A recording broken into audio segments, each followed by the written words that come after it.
Igitondo cyiza kuri mwebwe mukomeje kudukurikira, mukomeje kuba natwe muri gahunda z'amakuru ndetse n'ibiganiro bitandukanye. Umunsi ni kuwa gatanu tariki 20 ukwezi kwa gatatu 2026. Munyuma rero tuganire ku makuru azindutse avugwa ari itangazo rikomeye cyane tutse muri Presidence ya Repubulika y'u Rwanda. Dr Frank Habineza uyu yaramaze kugirwa umusenateri mu minsi mike itambutse, yahawe inshingano zikomeye cyane. Mbere gato yuko tuza kugaruka rero kuri iryo tangazo tutse muri Presidence ya Repubulika kuri Dr Frank Habineza, reka mbanze mbahe inshamake y'andi makuru y'ingenzi agezweho avugwa muri iki gitondo.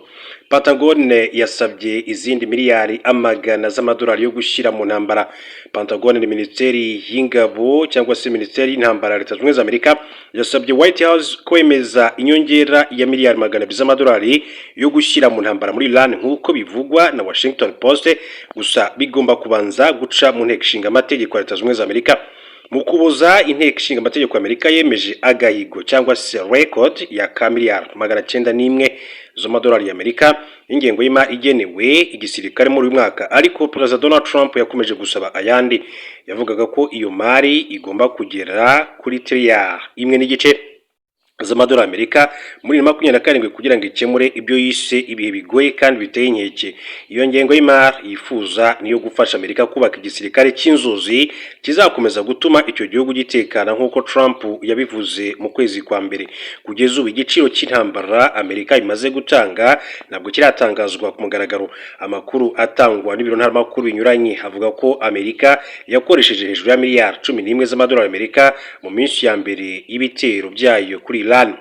Amakuru avuga ko Pentagon imaze kohereza ubusabe bwinshi bw'indi mari muri ibi byumweru bibiri bishize. Washington Post ivuga ko ubusabe bushya bwa miliyari magana abiri z'amadolari y'Amerika bushobora kandi gutera impaka zikaze za politiki mu nteko ishinga amategeko, yaba ku ruhande rw'abademokrate ndetse n'abarepublikani.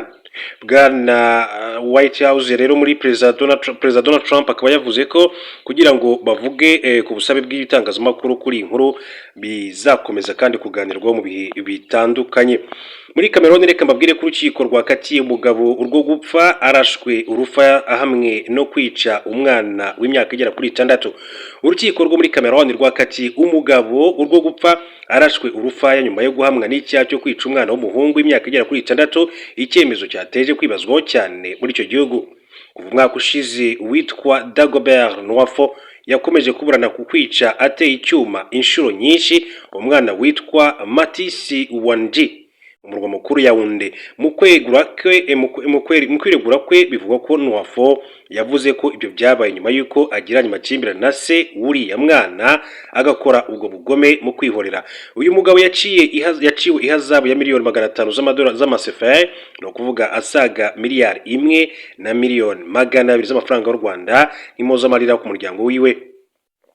Umunyamategeko w'umuryango wiciwe wavuze ko washimye umwanzuro w'urukiko, naho uwunganira uregwa avuga ko uyu mwanzuro w'urukiko utemera amategeko. Leta ya Cameroon ntabwo kandi iremeza amategeko akuraho igihano cy'urupfu, bityo amategeko ashobora kandi kugitangaza nubwo kitarashyirwa mu bikorwa kuva mwaka wa 1997. Umwanzuro w'urukiko wo kwa gatatu watumye rero benshi basigara bibaza niba kizashyirwa mu ngiro cyangwa se Nwafo akaba azoherezwa gufungwa mu buryo bwa burundu. Muri Leta Zunze Ubumwe za Amerika babwire ko umukuru w'ubutasi bwa Amerika avuga ko ubutegetsi bwa Iran ari butaraga ariko bwononekaye cyane. Abategetsi bakuru b'ubutasi muri Amerika kuwa gatatu bavuze ko ubutegetsi bwa Iran ari butaraga ariko ko ahanini bwanonekaye. Umukuru w'ubutasi bw'igihugu yitwa Tulsi Gabbard hamwe n'abandi bategetsi bo ku rwego rwo hejuru kuri ubu butegetsi bwa Perezida Donald Trump batanze ubuhamya mu ibazwa ryo mu nteko ishinga amategeko mu gihe kirenga amasaha 2 ku nkeke zo ku isi ndetse na Leta Zunze Ubumwe za Amerika. Niyo makuru ya mbere ubutasi yaratanzwe mu ruhame kuva intambara itangiye mu mpera z'ukwezi kwa Gashyantare cyangwa ukwezi kwa kabiri mwaka, ndetse uko kubazwa kwabaye hashize umunsi umutegetsi wo hejuru w'ibikorwa byo kurwanya iterabwoba yeguye avuga ko Iran nta nkeke yari yegereje kuba yari iteje Leta Zunze Ubumwe za Amerika. Gabbard uhuza ibikorwa by'inzego z'ubutasi za Amerika yaravuze ko Amerika kandi yari yarateganyije ko hazabaho umutekano muke mu bunigo bwa Hormuz, Detroit d'Hormuz cyangwa se Strait of Hormuz, umuhora w'ingenzi cyane unyuramo ibicuruzwa. Yagize ati ubutasi busuzuma ko ubutegetsi muri Iran uko bigaragara ni butaraga, ariko ahanini bwarononekaye cyane kubera ibitero ku butegetsi bwabwo no ku bushobozi bwa gisirikare. Imbere y'inteko ishinga amategeko ari kumwe n'umukuru w'ubutasi bwo mu mahanga bwa Amerika CIA n'umukuru w'ubugenzacyaha bwa Amerika FBI, umukuru w'ikigo cy'igihugu gishinzwe umutekano ndetse n'umukuru w'ubutasi bwa gisirikare dia Gabal yanze gusubiza uwo ubwo yakomezaga kandi kugenda bazwa na Senateri John Ossoff wo mu ishyaka ry'Abademokrate ku kumenya niba yarafataga Iran nk'igihugu giteje inkeke iri hafi kuba. Yagize ati umuntu wenyine ushobora kumenya ikiri n'ikitari inkeke yegereje kuba ni Perezida wa Leta Zunze Ubumwe za Amerika. Kuva intambara Iran itangiye, abadepite n'abatanga ibitekerezo ku kuntu ibintu bimeze bo mu mashyaka yombi, abarepublikani ishyaka riri ku butegetsi n'Abademokrate, bibajije impamvu Amerika yarashe kuri iyo Repubulika ya Kisilamu ndetse no kumenya niba ubutegetsi bwa Trump bwari buzi ikibazo gishobora kuvuka cyangwa se kuzava mu buniko bwa Hormuz ku nkombe y'amajyepfo ya Iran. Perezida Donald Trump yavuze ko Amerika yateye Iran ahanini kubera ko Iran yari irimo gukora intwaro kirimbuzi za nuclear zaziteje inkeke kuri Amerika na Israel. Kuwa kabiri, Joe Kent yeguye ku mwanya we nk'umukuru w'ikigo cy'Amerika cyo kurwanya iterabwoba mu ibaruwa y'ubwegure bwe yatangaje ku rubuga nkoranyambaga X rwose ari Twitter. Yavuze ko Iran nta nkeke iri hafi kuba yari iteje Leta Zunze Ubumwe za Amerika, ndetse anenga Perezida Trump kubera iyo ntambara. Umukuru wa CIA John Ratcliffe yatanze ubuhamya kuwa gatatu avuga ko atemeranya na John Kent. Yagize ati ntekereza ko Iran yamye ari inkeke kuri Leta Zunze Ubumwe za Amerika mu gihe kirekire, ndetse muri iki gihe yari iteje inkeke y'aka kanya. Gabari yavuze ko ibitero byo mu kirere bya Amerika na Israel mu burasirazuba bwo hagati ahanini byashenye ubushobozi bwa gisirikare bwa Iran.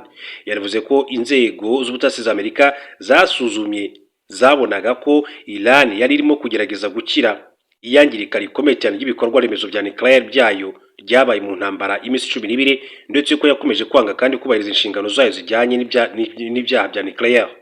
Amerika na Israel bagabye ibitero kuri Iran mu gihe cy'iminsi igera kuri 12 muri Kamena umwaka ushize 2025, bigamije gusenya ubushobozi Iran ishobora kandi kuba ifite bwo gukora igisasu kirimbuzi cya nuclear. Mu magambo yanditse yari yateguye kuvugira muri iryo bazwa, Gabari yari yashimangiye ko ibyo bitero ati byashenye burundu ati gahunda ya Iran yo gutunganya ibya nuclear, ndetse ko Iran nta muhate yagizeho kongera kuyubaka, ariko ku gushimangira ntiyagusomeye aho mu ruhame. Ubwo Senateri Mark Warner w'umudemokrate yabazaga Gabal impamvu atabivuze, yavuze ko byabaye ngombwa ko agabanya amagambo yo kuvugira mu ruhame kuko amagambo ye yari arimo kuba maremare. Warner asubiza agize ati rero wahisemo kureka ibice bivuguruza Perezida, akomoza ku kwemeza kwa Trump ko igikorwa cya gisirikare kuri Iran cyari gifite ishingiro kubera ko yari irimo ikora intwaro kirimbuzi za nuclear. Abadepite banabajije kandi uruhare abategetsi b'inzego z'ubutasi bagize mu cyemezo cya Trump cyo gutera Iran. Senateri Angus King wigenga wo muri leta ya Maine yabajije niba bari mu cyumba hamwe na Trump ubwo yafataga icyemezo cya nyuma cyo gutera Iran. Ratcliffe wa CIA yagiranyije ko yari mu nama zibarirwa muri za 100 hamwe na Perezida, ariko ko atazi niba hari igihe kimwe gusa aho ubwo icyemezo cyafashwe. Senateri King yabajije niba abategetsi b'ubutasi bari baramenyesheje Trump ko Iran ishobora gutera ubuniko bwa Hormuz muri intambara na Amerika. Kuva intambara Amerika, Israel na Iran itangiye, Iran urebye yafunze umuhora w'ingenzi cyane unyuramo ibikomoka kuri petrol. Ratcliffe yagize ati Perezida ahora ashyikirizwa amakuru ajyanye n'iperereza. Yongeyeho ko Pentagon, ibiro by'ibikuru by'ingabo za Amerika, yiteguye ko Iran izarasa inyungu za Amerika mu bigo by'ingufu z'amashanyarazi mu karere kose, kandi ko yafashe ingamba zo kurinda ingabo. Gabal yavuze ko inzego z'ubutasi za Amerika zifite isuzuma rimaze igihe kirekire ko Iran ishobora kuzafata ubuniko bwa Hormuz. Yavuze ko Ministeri y'ingabo ya Amerika yafashe ingamba z'igenamigambi zo gukumira ishingiye ku makuru y'iyo raporo y'iperereza muri rusange. Reka duhindure ingingo ariko tugaruke mu Rwanda, hanyuma tujye ku nkuru navugaga ni impinduka zikomeye cyane zabaye.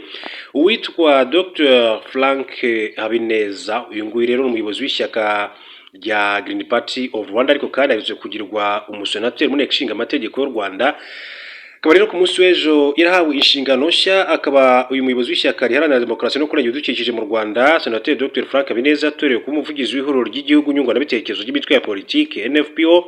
Ni inshingano Dr Frank Habineza yatorewe kuri wa kane tariki ya 19/2026, akaba agomba kandi kuzungirizwaho na Ingabire Nema Eugenie wo mu ishyaka riharanira ubumwe bw'abanyarwanda demokarasi UDPR. Akaba kandi mu gihe uwitwa Gisagara Toneste wo mu ishyaka riharanira ukwishyura ukizana PAIR Parti Liberal yatorewe kuba umunyamabanga nshingwabikorwa wa ririya huriro. Dr Frank Habineza mu butumwa yahaye itangazamakuru yavuze ko yishimiye icyizere yongeye kandi kugirirwa na bagenzi be nyuma yo kumutorera kuba umusenateri mu mwaka ushize wa 2025. Ati rero twabyakiriye neza kandi twishimiye icyizere abayobozi b'imitwe ya politiki bongeye kandi kutugirira ubwa kabiri nyuma y'uko bakitugiriye umwaka ushize. Ati bakadutorera kuba senateri ni iby'agaciro gakomeye cyane. Mu butumwa yanditse ku rubuga rwa X, Habineza yavuze ko inshingano nshya yatorewe zigaragaza ubushake we na bagenzi be bo mu ihuriro ry'imitwe ya politiki basangiye bwo gukomeza gushimangira ibiganiro bya politiki no guteza imbere imiyoborere idaheza mu Rwanda. Yijeje ko inshingano yahawe kandi azazikora neza akazikorana ubunyamwuga n'ubwitange. Ati ndashimira byimazeyo abagize imitwe ya politiki bose ku cyizere bongeye kandi kungira nemeranya izi nshingano. Ati intego isobanutse neza, ati kandi niyemeje kuzikorana ubunyangamugayo, ubwisanzure ndetse n'ubwitange muri rusange. Honorable Dr Frank Habineza yagaragaje ko itorwa rye rije mu gihe kandi ibiganiro byubaka no kurinda ubusugire bw'igihugu birushaho kuba ingenzi cyane kurusha ikindi gihe cyose cyabayeho.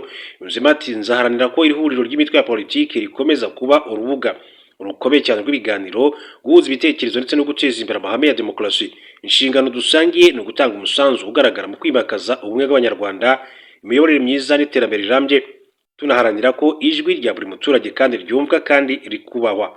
Habineza yanijeje gukorana n'abafatanyabikorwa bose mu rwego rwo kurushaho kandi gushimangira urubuga rwa demokarasi no guteza imbere politiki igamije gukorera abanyarwanda. Imitwe 11 niyo Senateur Dr Frank Habineza agiye kujya avugira, irimo FPR Inkotanyi, Parti Liberal, PAIR, PSD, UDPR, PDI, PPC, PDC, PCR, PSP, PS Mberakuri ndetse na Democratic Green Party of Rwanda. Akaba ari naryo shyaka n'ubundi asanzwe ari umuyobozi mukuru waryo. Hanyuma rero reka tujye ku nkuru ivugwa kuri Perezida Paul Kagame. Ni itangazo riturutse mu biro bya Perezida wa Repubulika y'u Rwanda Paul Kagame, aho Perezida Paul Kagame yaganirije abo muri kaminuza ya Harvard ku iterambere ry'u Rwanda. Umukuru w'igihugu cy'u Rwanda yakira itsinda ry'abanyeshuri baturutse muri kaminuza ya Harvard yo muri Leta Zunze Ubumwe za Amerika basoje uruzinduko rw'iminsi igera kuri 7 bari bagiri kugirira mu gihugu cy'u Rwanda. Abahuye na Perezida Paul Kagame n'abanyeshuri muri Harvard Kennedy School ibanda ku masomo ya politiki n'imibanire mpuzamahanga naho mu yandi mashuri ya kaminuza ya Harvard. Abandi nabo mu ishuri ryigisha amategeko n'ibijyanye na diplomasi bo muri kaminuza ya Tufts iherereye i Massachusetts muri Leta Zunze Ubumwe za Amerika. Itangazo ibiro by'umukuru w'igihugu Village Urugwiro rirakomeza rigira riti mu kiganiro cyabo Perezida Paul Kagame yerekanye iterambere u Rwanda rwagezeho mu myaka 32 ishize, hibandwa ku buyobozi bukora neza kandi bubazwa inshingano, kubakira ubushobozi inzego, kubakira kandi ubushobozi urubyiruko rw'ejo hazaza ndetse no guteza imbere ihame ryo kwigira. Aba banyeshuri bari mu Rwanda muri gahunda izwi nka Harvard Rwanda Track 2026 yagamije kwigira ku iterambere ritangaje u Rwanda rwagezeho nyuma yo kunyura mu bihe bikomeye cyane bya jenoside yakorewe Abatutsi. Ni gahunda bakunze kandi kuzamo mu bihe bitandukanye kuko no mu 2025 Perezida Paul Kagame yakira abanyeshuri biga mu ishami ry'ubucuruzi rya kaminuza ya Harvard, nabwo abasobanurira ko u Rwanda n'abanyarwanda babayeho, ati bashobora kandi guteta, ati kuko badashobora guteta, ati kuko badafite byinshi cyane byatuma bitwara batyo. Icyo gihe umukuru w'igihugu yagize ati nko mu kindi gihugu cyangwa se indi sosiyete abanyarwanda bafite uburyo bwabo, bafite ibibazo byabo, bafite uko bahangana nabyo. Duhuza uburyo bwacu na sosiyete tugakemura ibibazo byacu hacingiye ku gusobanukirwa abo turibo, aho dushaka kuba bo, aho tuva, aho dushaka kugera. Yasobanurira abanyeshuri ko kugira ngo abanyarwanda kandi bashaka ibisubizo by'ibibazo bafite babanza kuganira hagati yabo bagashakisha bitonze aho bipfira kugira ngo babikemure aho gucekeranya.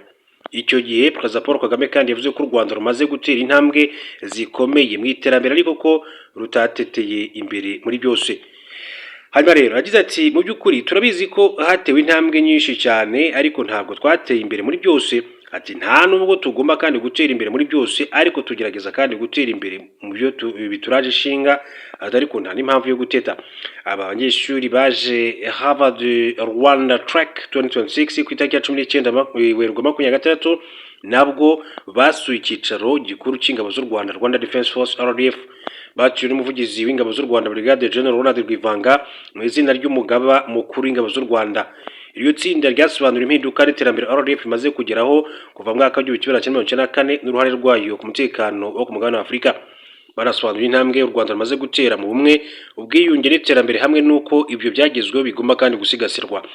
Harvard University ni imwe muri kaminuza zikomeye cyane ku isi, iherereye i Cambridge muri leta ya Massachusetts muri leta zunze ubumwe za Amerika. Yashinzwe mu mwaka w'1636 ikagira abarenga ibihumbi 400 bayizemo, yigisha ibirimo ubukungu, politiki, ubumenyi bwa mudasobwa, amateka n'ibindi. Ni mu gihe Tufts University ari kaminuza yigenga iherereye i Medford ndetse n'ahitwa Somerville muri Massachusetts, yashinzwe mu mwaka w'1852, yigisha ibijyanye n'imibanire mpuzamahanga, ubuvuzi, ubwubatsi n'ubugeni. Ifite abarenga ibihumbi 130 kandi bamaze kuyigamo, nk'uko rero amakuru akomeza kugenda bishimangira. Hanyuma muri Congo Brazzaville witwa Denis Sassou Nguesso yongeye gutorerwa kuyobora iki gihugu, ariko nabonye ko Perezida Paul Kagame yashimye Nguesso wongeye kandi gutorerwa nyine kuyobora iki gihugu cya Congo Brazzaville. Umukuru w'igihugu yashimiye mugenzi wa Repubulika ya Congo Denis Sassou Nguesso wongeye gutorerwa kuyobora iki gihugu. Mu butumwa Perezida Paul Kagame yanyujije ku mbuga nkoranyambaga yagaragaje ko yifurije ishya n'ihirwe mugenzi we wa Congo Brazzaville Denis Sassou Nguesso. Yarakomeje kandi agaragaza ko u Rwanda rwishimira umubano n'imikoranire myiza ikomeje hagati y'ibihugu byombi. Ati u Rwanda rwishimiye cyane ireme ry'umubano mwiza dufitanye ndetse no gukomeza ubufatanye bwa hafi bigamije gushyira mu bikorwa ibyihutirwa dusange no guteza imbere imibereho myiza n'iterambere ry'abaturage bacu. U Rwanda na Kongo bisanzwe bifitanye umubano n'ubufatanye mu bya diplomasi na politike, kuko kuva muri Kanama mwaka wa 2016 u Rwanda rwafunguye ambasade muri Congo Brazzaville. Mu 2011 mu Rwanda na Congo Brazzaville kandi byagiranye amasezerano y'ubuhahirane n'ubufatanye mu bijyanye n'ingendo zo mu kirere, guteza imbere ubukerarugendo, ingufu, umutekano, ubutabera, ibidukikije ndetse n'uburobyi. Ni mu gihe Rwanda yayo isanzwe ikorera ingendo hagati ya Kigali na Brazzaville guhera muri 2011.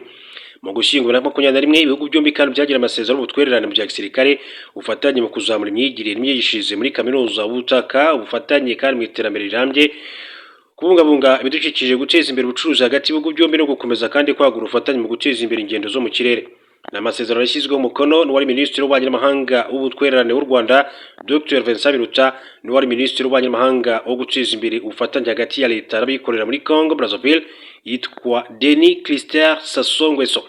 Ikigo cy'igihugu cy'imiturire Rwanda Housing Authority n'ikigo cyo muri Congo Brazzaville cyitwa Soprime cyangwa se Société de Promotion Immobilière kandi byashyize umukono ku masezerano y'imikoranire tariki 24 Ugushyingo 2021 bigamije guteza imbere ubufatanye mu rwego rw'imiturire, imijyi no kubaka kandi inzu ziciriritse kandi zigezweho. Muri 2023 Perezida Paul Kagame yambitse Denis Sassou Nguesso wari mu Rwanda mu ruzinduko umudari w'icyubahiro witwa Agaciro, amushimira umuhate we mu guharanira iterambere rya Afurika, aramugabira kandi inka. Amatora muri Congo Brazzaville yabaye tariki ya 15 Werurwe 2026. Denis Sassou Nguesso w'imyaka 82 yatorewe manda ya 5 yo kuyobora Repubulika ya Congo ku majwi 98.82%. Uyu muyobozi umaze imyaka 38 ayobora iki gihugu yarahanganye n'abandi bakandida batandatu, yakurikiwe n'uwitwa Mabio Mavungu Zinga imyaka 69 wagize amajwi 1.48%. Denis Sassou Nguesso wahoze mu ngabo zirwanira mu kirere yagiye ku butegetsi mwaka wa 1979. Yatakaje ubuyobozi mwaka wa 1992 ariko yongera kandi kujya ku butegetsi mwaka wa 1997 nyuma y'intambara. Muri 2015 muri Congo Brazzaville kandi hahinduwe itegeko nshinga hakurwaho inshuro perezida agomba kuyobora ndetse n'ibijyanye n'imyaka, bituma yemererwa kongera kandi kwiyamamariza kuyobora iki gihugu muri manda 3 z'imyaka igera kuri 5. Congo Brazzaville iherereye muri Afurika yo hagati aho ihana imbibi na Gabon, Cameroon, Repubulika ya Centrafrica na Repubulika Iharanira Demokarasi ya Congo. Tugenda dusatira umusozo makuru yacu, reka mbabwire ko mu makuru akomeje kugenda avugwa ni ikiguzi gikomeye cy'intambara ya Congo ku bana bahunze ati bonyene kandi barera batoyi n'abandi babarera baki bato. Abana barenga 39 bafise imyaka munsi ya 17 baba mu ikambi ya Busuma mu ntara ya Ruyigi mu buseruko bw'u Burundi bata amashuri bahunga intambara mu gihugu cabo ca Repubulika ya Demokarasi ya Congo, ariko muri bo kandi barenga igihumbi barafite ingorane yihariye bahunze bonyene atabavyeyi canke se abantu bakuru bari kumwe. Aha urashobora kandi gusanga umwana w'imyaka irenga gato 12 afise gusa mutoyi wiwe bahunganye, akeneye kandi kwirira ubwiwe ndetse no kurera uwo mwene wabo. Benshi muri abo bahunze kandi muri Kigarama no kuva mu kwezi kwa 12/25 bava mu bice vyegereye Burundi biri mu burere bwo mu buraruko na Uvira nka Ruvungi, Sange n'ahandi mu ntara ya Kivu yepfo ihana urubibe n'u Burundi. Intambara bahunze kandi ntitanga ikizere cyo guhera vuba. Muri indwi muri ubwo burere ati bahunze ati harabaye ingwano zikaze mu gihe kandi haheze indwi nkeya haragahenge eka batangiye kandi kwitegura gutahuka. Muri indwi kandi intumwa ziserukiye Repubulika Demokarasi ya Kongo n'u Rwanda zaratumijwe na leta Washington zongera kwiyemeza kubahiriza amasezerano y'amahoro. Dusubire ibusuma ku kigo ca One Stop Center mwiyo ati nasanze abana n'urwaruka bariko kandi bakirira mu kibuga gikikijwe n'ibiti n'imbaho zisize amabara y'ubururu n'umweru. Abana bato bobo ati bariko kandi bararya umunyenga ati ku kivuvu no kuvuga balansoire, barakinira mu kibuga cugaye kugira ntibatakare aho mu nkambi ifise amazone agera kuri 3. Inkino z'ubwoko bwose zirahari ati gusimba imigozi ku bakobwa, abakuzi baba bariko kandi bariga ati gufuma amashuka imisore muri ping pong canke football. Ati babonye barimo kandi gukina ati baranezerewe ku maso, ariko muyaze ati na bamwe ati niho ubona ishavu rikomeye cyane babitse ku mishaha. Ati kiguzi kiremereye ati c'intambara nibo bariko kandi baracishura. Bamwe barafise amahirwe ko bahunganye n'abavyeyi babo, abandi bahunze ari bonyene kuko baburanye n'abavyeyi n'abavandimwe babo canke se biciwe abavyeyi babo ubakaba ari imfuvyi mu ikambi. Uyu mwigeme ati tumwite na Bintu afise imyaka 17 afise kandi igikuriro ati kandi uravye mu maso wo kwibaza ko ahiriwe, ariko agendana igikomere c'ishavu. Yakuze ari imfuvyi kandi yahunze wenyene n'uwo bavukana umwaka umwe n'amezi agera kuri 4 nkuko abivuga. Mu rugendo bahunga yaratoye akana k'amezi 10 mu gihe kandi kari katawe n'umuvyeyi wako bariko barahunga intambara mu bice vya Sange hafi ya Uvira muri Kongo. Na Bintu atuyagira uko yahunganye n'umwana ati batavukana ati tugeze aho bita Kiromonyi ati narabonye akana ati kariko rero kararira ati kariko nyene naciye ndamutora ati ndamushira ati ku mugongo ati ndahunga na mwene wacu mpaka kuri brigade muri Gatumba mu gihugu cy'u Burundi. Aba muri Gatumba twarahabaye indwi zibiri niho bace kandi batuzanira imodoka zidushikana ahangaha mu ikambi ya Busuma. Ubuzima ntibumworoheye kuko nako kana yatoye areze basanze kandi kagendana indwara idakira kandi ntigashobora kurya ivyo byose. Tena Bintu ararya umutima amenyo abandanya agira ati uwo mwana yoba afise nk'amezi 10 y'amavuka ati co nosaba rero nuko uyu mwana ati bomufasha ati umubiri wiwe ntumeze neza ati baramupinye basanga afise indwara ya diabete baramubuza kurya indya nyinshi ati najewe ati n'ubuzima bwo ngaha ati mwikambi sindonka ati nivyo mugaburira nkuko yagiye abandanya abivuga. Reka rero ndabashimire cyane kandi abifurize kugira ibihe byiza. Turaza gusubira mu yandi makuru